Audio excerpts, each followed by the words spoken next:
जय हिंद दोस्तों, मेंसुरेशन का हमारा क्लास चल रहा था। तो मेंसुरेशन में देखिए आज दो टाइप के हम प्रश्न को बनाना सीखेंगे। तो फिगर देखिए, पहले फिगर से समझते हैं कि किस तरह के प्रश्न को आज हम बनाना सीखेंगे। तो पहले देखिए प्रश्न है कि समबाहु त्रिभुज के अंदर वृत्त हो। ये जो आप त्रिभुज देख रहे हैं, ये त्रिभुज ये समबाहु त्रिभुज है और इसके अंदर वृत्त है। ठीक है, तो इसमें से प्रश्न क्या पूछा जाता है वो हम प्रश्न के माध्यम से तो देखेंगे ही देखेंगे। पहले अगर जान लेते हैं कि कोई समबाहु त्रिभुज के अंदर वृत्त खींचा गया है तो उस वृत्त का त्रिज्या क्या होगा। ये जो वृत्त है इस वृत्त का त्रिज्या क्या होगा। तो त्रिज्या का एक शॉर्टकट मेथड होता है जो होता है a/2√3। a/2√3 होता है। ए क्या होता है तो ए होता है समबाहु त्रिभुज के भुजा। ये जो है समबाहु त्रिभुज के भुजा। और समबाहु त्रिभुज कैसा त्रिभुज होता है तो वैसा त्रिभुज जिसके तीनों भुजाओं की लंबाई सेम हो, तीनों कोण 60 डिग्री का हो। ठीक है, तो उसको बोलते हैं समबाहु त्रिभुज। तो अगर ये ए हो गया अगर आपका ए, तो ये भी ए भी ए, मतलब ये 10 हो गया तो ये वो 10 हो जाएगा, ये वो 10 हो जाएगा। समबाहु त्रिभुज कहने का यह मतलब है। अब देखिए, अब वृत्त के अंदर समबाहु त्रिभुज हो। पहलका में था कि समबाहु त्रिभुज के अंदर में वृत्त था, अब जो है वृत्त के अंदर में समबाहु त्रिभुज है। मतलब वृत्त ए में अंदर में था, ए में वृत्त बाहर में है। तो क्या होगा उस सिचुएशन में, तो देखिए इस सिचुएशन में त्रिज्या जो हो जाएगा वो a/√3 हो जाएगा। इसमें भी a/√3 है, इसमें भी a/√3 है। याद कैसे रखिएगा तो देखिए इसमें a/√3 है, एओ में a/√3 है, लेकिन इसमें 2 से भाग दिया हुआ है।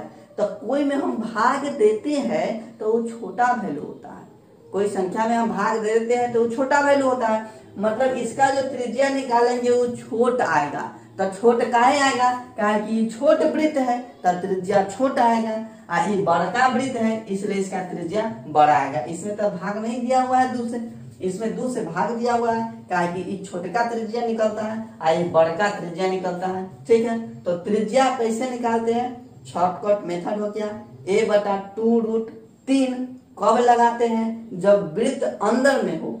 a/√3 कब लगाते हैं, जब वृत्त बाहर में हो। ठीक है, चलिए तो इतना बात समझ गए। तो प्रश्न देखिए किस तरह का प्रश्न पूछा जाता है। सो कहता है कि एक समबाहु त्रिभुज की भुजा 42 सेंटीमीटर है, इसके भीतर सबसे बड़ा वृत्त खींचा गया है, तो उस वृत्त का क्षेत्रफल क्या होगा। क्या कहा गया, प्रश्न देखिए पहला प्रश्न हमारा है कि समबाहु त्रिभुज की भुजा 42 सेंटीमीटर है। ये हो गया हमारा इसके लिए पहला प्रश्न कि समबाहु त्रिभुज की भुजा 42 सेंटीमीटर है। समबाहु त्रिभुज है और भुजा जो हो जाएगा आपका 42 सेंटीमीटर है। तो अभी समबाहु त्रिभुज वाला पढ़ रहे हैं, आगे जब क्लास आएगा तो उसमें किसी भी प्रकार का त्रिभुज हो वो सब त्रिभुज के बारे में पढ़ेंगे और उसके अंदर वृत्त हो। ठीक है, उसके बारे में पढ़ेंगे अगले क्लास में। तो अगला क्लास देखना मत भूलिएगा। ठीक है, तो भुजा दे दिया 42 सेंटीमीटर। पूछता है इसके भीतर सबसे बड़ा वृत्त खींचा गया है तो उस वृत्त का क्षेत्रफल। ये समबाहु त्रिभुज है, भुजा हो गया 42 सेंटीमीटर, इसके अंदर जो है सबसे बड़ा वृत्त खींचा गया है तो वृत्त का क्षेत्रफल क्या होगा। तो क्षेत्रफल, वृत्त का क्षेत्रफल जो होता है वो तो फॉर्मूला आप जानते हैं। वृत्त का क्षेत्रफल बराबर होता है πr²। तो क्षेत्रफल निकालने के लिए हमको r की जरूरत पड़ेगी, यानी त्रिज्या की जरूरत पड़ेगी। तो r बराबर क्या होता है a/2√3 और 1 बराबर क्या होता है तो भुजा होता है। तो यहाँ से हो जाएगा 42/2√3। ये हो जाएगा आपका त्रिज्या सेंटीमीटर में। ठीक, कोई दिक्कत नहीं होना चाहिए। यहाँ से पाई का वैल्यू रखते हैं 22/7 रख देते हैं। r² है, मतलब ये r² करने का मतलब उसको 2 बार गुना करना है। तो 2 बार गुना कर दिए, एक बार 42/2 √3 हो जाएगा और एक बार और 42/2√3 हो जाएगा।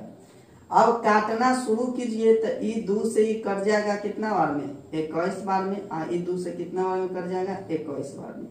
और ये जो है 7 से कितना बार में कट जाएगा, 3 बार में। और ये देखिए √3 और √3 को गुणा कीजिएगा तो 3 आ जाएगा। कैसे, √3 गुना √3 है तो 3 तिहाई कितना हो जाएगा, रूट अंदर का 9 हो जाएगा। रूट अंदर 9 का कितना वैल्यू निकल के आता है, 3 निकल के आता है। तो ये टोटली 3 है, ये रूट 3 है, ये रूट 3 से ये 3 खत्म हो जाएगा क्योंकि दोनों मिलकर 3 है, ये 3 को खत्म कर दिया। ऊपर में सब खत्म होने के बाद आपको 22 बचा है गुना 21 बचा है। तो 21 दूना 42 का ये 2 हो जाएगा। 21 दूना 42 और 4 कितना हो जाएगा 46 यानी सेंटीमीटर स्क्वायर। 462 सेंटीमीटर स्क्वायर इस प्रश्न का आपका उत्तर आ जाएगा। तो ये इस टाइप का अगर फिगर रहे हमारा तो हम क्वेश्चंस को बना लेंगे। ठीक है, अब देखिए दूसरे तरह का क्वेश्चंस कैसा आता है वो समझते दूसरे प्रश्न के लिए। ठीक है, चलिए दूसरा प्रश्न क्या कहा गया सो देखिए। कहता है कि एक वृत्त के अंदर बड़ा से बड़ा समबाहु त्रिभुज खींचा गया है और त्रिभुज की भुजा 14 सेंटीमीटर है। तो बताइए उस वृत्त का क्षेत्रफल क्या होगा, उस वृत्त का क्षेत्रफल क्या होगा। तो यहाँ जो है भुजा जो आपका 14 सेंटीमीटर दिया गया है। ठीक है, भुजा दिया गया है 14 सेंटीमीटर। तो पूछता है कि ये बड़का जो है वृत्त उसका क्षेत्रफल बताइए।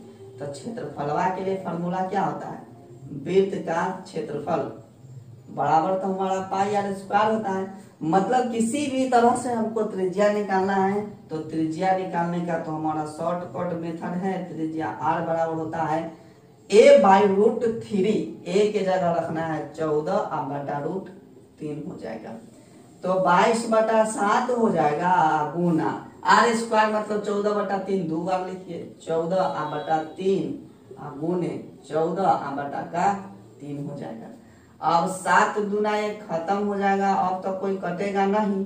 तो 22 दूना कितना हो जाएगा 44 और गुना 14 का क्या हो जाएगा 3 हो जाएगा। तो अब इसको गुना करना है और भाग देना है 3 से। 14 चक्का 56 का 6 हो जाएगा। 14 चक्का 56 और 5 कितना 61 ये हो गया। अब बटा का हो जाएगा 3, भाग दे लीजिए 3 दूना 6 हो जाएगा। अब 1 नहीं लगेगा तो 0 हो जाएगा और 3 दूना का कट गया, क्या नहीं कटेगा तो पूरा तरह से नहीं।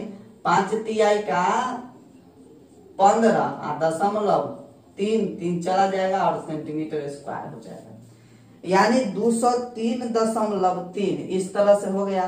कैसे देखिए 3 तिहाई 9 और चला जाएगा, लगता है 5 बार में जाएगा। ये 5 बार में गुना करने से ही लग रहा था कि ज्यादा, ये 5 तिहाई का तो यहाँ 5 ना जाएगा 205.3 सेंटीमीटर स्क्वायर। तो अगर इस तरह का कहीं प्रश्न दिख जाए कि समबाहु त्रिभुज के अंदर वृत्त हो या वृत्त के अंदर समबाहु त्रिभुज हो तो सीधा त्रिज्या याद रखिएगा कि जब अंदर में वृत्त हो मतलब छोटका वृत्त हो तो a/√3 त्रिज्या का फॉर्मूला होता है और जब बड़का वृत्त हो तो त्रिज्या बराबर होता है a/√3 केवल। ठीक है, तो चलिए इस तरह का प्रश्न आएगा तो उम्मीद करते हैं कि बना लीजिएगा। और हाँ, मेरे चैनल पे पहली बार विजिट किया तो चैनल को सब्सक्राइब जरूर कर लीजिएगा, वीडियो को लाइक कीजिएगा। फिर मिलते हैं अगले क्लास में, तब तक के लिए जय हिंद।